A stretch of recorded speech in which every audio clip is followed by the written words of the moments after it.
Bismillahirrahmanirrahim. Assalamualaikum warahmatullahi wabarakatuh. Alhamdulillahi rabbil alamin.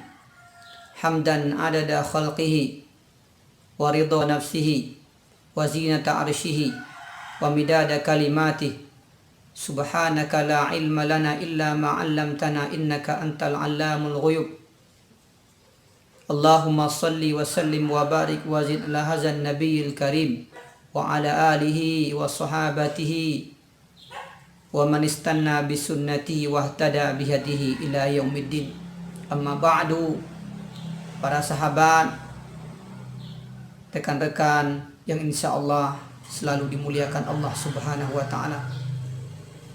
Kembali kita dengan firman Allah Subhanahu wa taala, surah Al-Fatihah ayat yang kedua. A'udzu billahi minasyaitonir rajim. Bismillahirrahmanirrahim.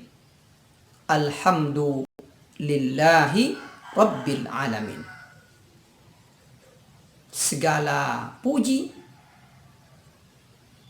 segala bentuk pujian yang tanpa batas, yang tanpa henti, yang tidak mengenal waktu dan tempat, hanya milik Allah Subhanahu wa ta'ala, pemilik seluruh alam. Para kekasih Allah Subhanahu wa ta'ala, kalau kita lihat firman Allah Subhanahu wa ta'ala di surah Al-Fatihah ayat yang kedua ini, Allah setidaknya ingin menerangkan kepada kita, ya, hamba yang lemah, hamba yang dhaif, hamba yang serba kekurangan. Pertama, Allah menerangkan bahwasannya Allah memuji dirinya dengan kata, dengan kalimat, dengan lafaz yang sendiri Allah yang membuatnya. Dua, kata alhamdu. Yang kedua, lillah. Alhamdulillah, segala puji, bentuk-bentuk pujian. Segala bentuk pujian, segala bentuk sanjungan, segala bentuk-bentuk pensucian. Lillah, hanya milik Allah. Tidak milik yang lain. Allah menerangkan kepada kita bagaimana cara memuji Allah Subhanahu wa ta'ala. Dan Allah menjelaskan kepada kita, memerintahkan kepada kita, pujilah Allah Subhanahu wa ta'ala. Para sahabat yang dimuliakan Allah, yang dicintai Allah, Allah memuji dirinya dengan dua kata yang tidak berbelit-belit, yang tidak panjang, yang tidak ribet, yang tidak menyusahkan kita, namun dengan alhamdulillah. Kama yanbaghi li jalali wajhikal karimi wa 'azimi sultan. Ya Rabb, kami memuji Engkau sebagaimana yang Engkau ajarkan kepada kami dengan kata-kata alhamdulillah. Alhamdulillahi rabbil alamin. Kenapa kita memuji Allah Subhanahu wa ta'ala? Allah memerintahkan umat manusia, memerintahkan segala makhluknya untuk memuji Allah dengan lisanul hal wa bilisanil maqal. Kita sucikan Allah dengan lisan kita. Kita lafazkan subhanallah, kita ucapkan alhamdulillahi rabbil alamin. Allah memerintahkan di ayat ini untuk memuji Allah Subhanahu wa ta'ala, memuji dirinya, karena Allah itu yang pantas dipuji. Karena Allah itulah yang berhak mendapat pujian. Karena segala perbuatan Allah, segala keputusan Allah, segala tingkah laku yang dilakukan oleh Allah Subhanahu wa ta'ala, segala sifatnya, semuanya terpuji, semuanya mulia, semuanya baik, semuanya mengandung hikmah. Oleh karena itu, pujilah Allah Subhanahu wa ta'ala dengan alhamdulillahi rabbil alamin. Kita bertanya-tanya, apa bedanya syukur dengan alhamdulillah? Kalau pujian itu diucapkan dengan lisan kita, kita lafazkan. Alhamdulillah, ini berarti kita sudah memuji Allah.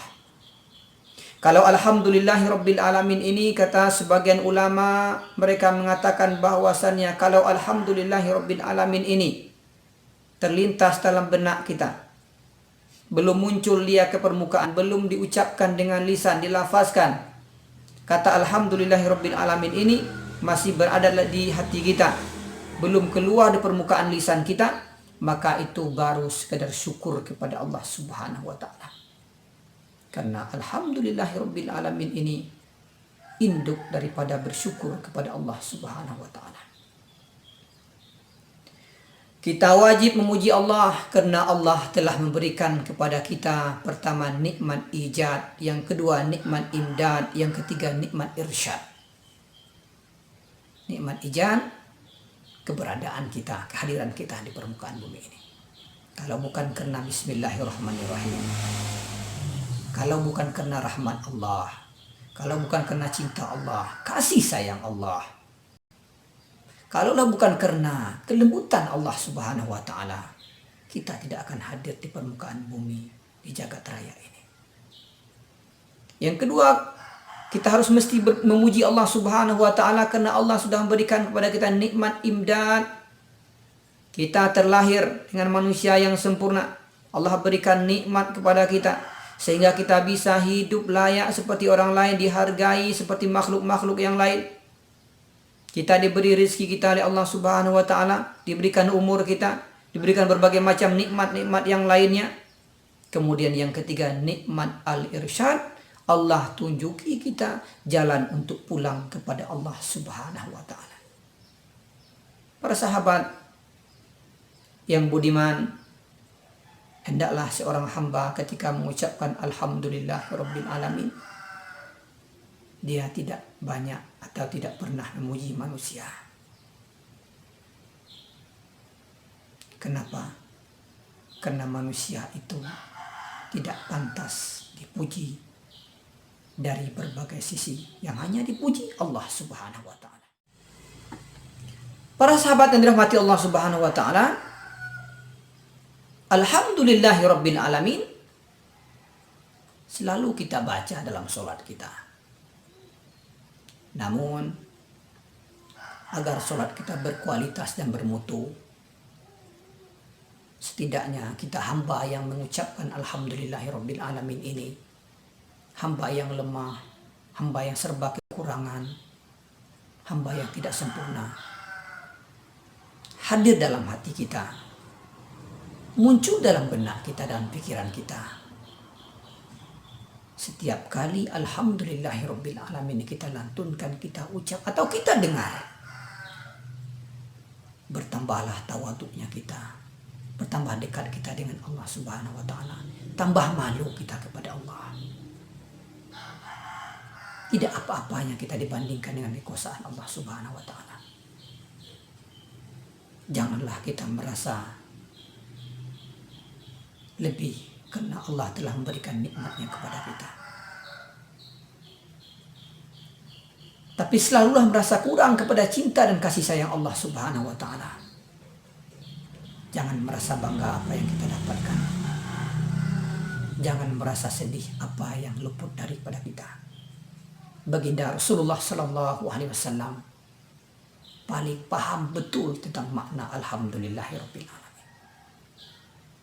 Ketika beliau mendapatkan prestasi yang terbesar dalam hidupnya, penaklukan kota Makkah atau Fathul Makkah, semua sahabat yang hadir bersama baginda Rasulullah sallallahu alaihi wasallam bersorak gembira.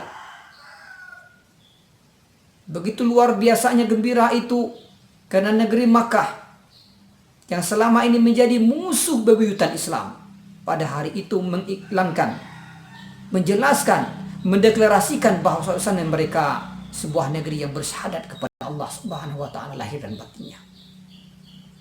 Lalu baginda Rasul paham sekali makna alhamdulillah. Tafsirnya beliau paham makna, maksud, tujuan, pengamalan daripada alhamdulillahirabbil alamin ini. Beliau paling tahu maknanya. Oleh karena itu, ketika Fathul Makkah merayakan prestasi yang terbesar ini, beliau tak mengangkatkan kepalanya. Tidak ada angkuh dan kesombongan.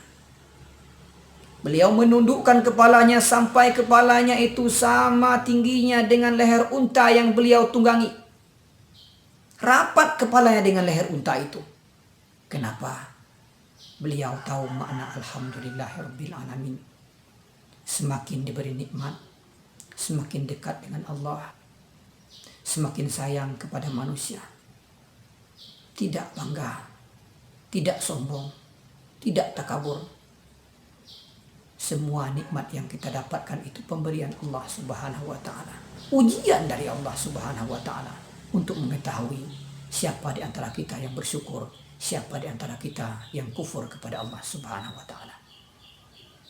Para sahabat yang dimuliakan Allah, setidaknya kita yang hadir di akhir zaman, umat yang tidak fasih bahasa Al-Quran, umat yang jauh daripada keinginan Allah Subhanahu wa taala, setidaknya ketika kita baca Alhamdulillahirabbil alamin, teringat semua yang ada dalam jiwa kita milik Allah. Pujilah Allah, sembahlah Allah, minta bantuanlah kepada Allah. Insya Allah Alhamdulillahirabbil alamin ini menjadi konsep yang abadi dalam hidup kita. Fa'tabiru ya ulil absar la'allakum turhamun. Aqulu qawli hadza wa astaghfirullah li wa lakum wa lisairil muslimin. Assalamualaikum warahmatullahi wabarakatuh.